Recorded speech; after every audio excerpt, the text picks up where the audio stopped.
So I just had the pleasure of watching possibly the best film of the decade, Madam Web, and I just gotta say, this might be the greatest Spider-Man film to date. Even Across the Spider-Verse doesn't capture the masterclass filmmaking that this movie does. This is the godfather of superhero movies. I even had the honor of shaking our great Lord and Savior's hand, Avi Arad, before the premiere. And this interview of Dakota Johnson just gets me so hyped for the future of Madam Web. The fans are clearly cheering your name. They're excited to see you. They're excited to see this movie.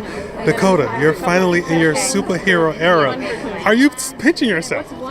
Oh, it was just a delight being able to play such an iconic character. I mean, in her role in the game, The Shattered Web was just so inspiring to all the women in the world. And I even met up with Kevin Feige, the head of Marvel, who said he was so impressed by the role that he is having me in his new Avengers movie, Secret Wars. See, look, there I am in the poster. I mean, those bitches at DC like James Gunn don't even know what's gonna hit him. Kraven is gonna be another masterpiece like Morbius was. Alright, thanks for sharing, Miss Johnson. Oh, no problem, sir. So yeah, this movie is just peak cinema. I can't even go over the whole story because your mind will literally be blown away by how peak it is. I can tell you this, however. The characters are perfectly written. Woman 1 is so well written that she's barely in the movie. Female 2 is straight out of Subway Surfers. And Sydney Sweeney is just as good as she always is. And possibly the best actor in the whole movie, Ezekiel Sims. Just phenomenal acting. Now, I actually don't know the actor's name, but I can guarantee that they just found a random middle-aged man on the street, but he's so good. Must be beginner's luck. I also love how they're only in their costumes for 4.8 seconds of the entire film. It's a great balance for a 2-hour runtime. Also, the fact that Spider-Man isn't in a Spider-Man movie makes me feel complete as a fan. I mean, seriously, when has Spider-Man ever interacted with another Spider-Man character, especially someone like Madam Web? Thank you, Sony, for this incredible movie, and I hope Kraven the Hunter doesn't flop like this movie unfortunately did.